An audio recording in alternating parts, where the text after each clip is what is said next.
In the weeks, months, and even years after a murder, you will experience physical reactions, changes to your thought patterns, and a huge range of emotions and overwhelming feelings. Although painful, these reactions are a part of the long process of learning to cope. So acknowledging and talking about them is important.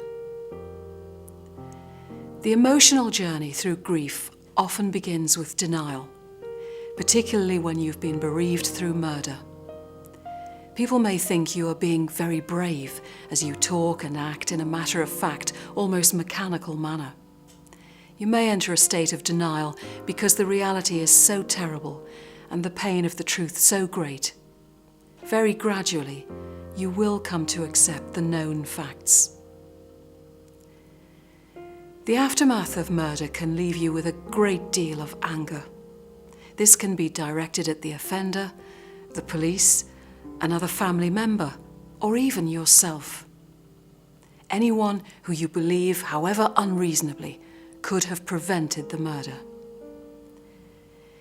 If you have a faith, you may feel angry with your God for permitting this dreadful thing to happen. Your anger may turn to thoughts of revenge, guilt, and self-blame.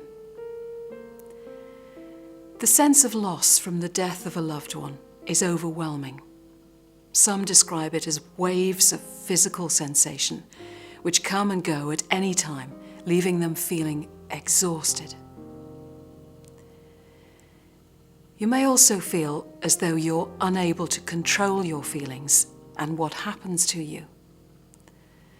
Practical things still need to be done, but you may find small things overwhelming and do not want to think about anything else but the murder. It is important not to shut yourself off from your friends and family. Allow people to help out in practical or supportive ways. Recognize that you have lost a loved one under terrible circumstances and you are going through a highly stressful experience. Give yourself permission to feel sad, angry, or whatever emotions you are facing. Denying these feelings may delay your recovery process. Sleep problems such as insomnia and disrupted sleep patterns are a common physical reaction to grief. This will leave you feeling exhausted, lethargic, or generally tired and unwell. Conversely, you may also find that you feel hyperactive or unable to stop and relax. Your eating habits may be affected through loss of appetite or comfort eating and drinking. Try to recognize the danger signs of becoming too dependent on anything, including tranquilizers or alcohol.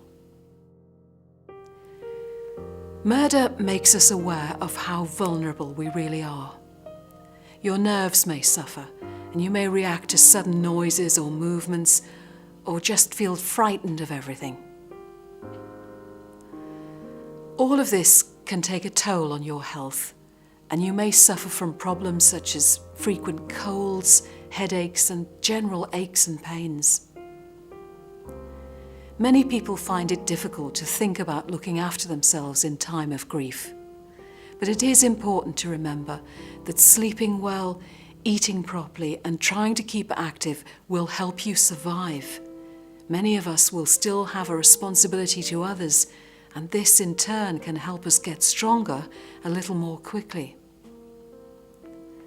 Dealing with grief can also take a toll on your mental health.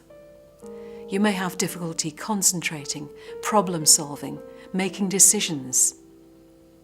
Or you may experience confusion, short-term memory loss, flashbacks to the scene of the murder. And you may find yourself imagining things that can sometimes be worse than reality.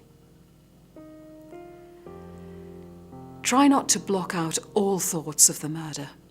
You will need to talk about it, perhaps many times in the weeks and months ahead. And as hard as it may seem, it will slowly help you to come to terms with this dreadful experience. It is important to remember that murder is an abnormal event and that what you are feeling is absolutely normal.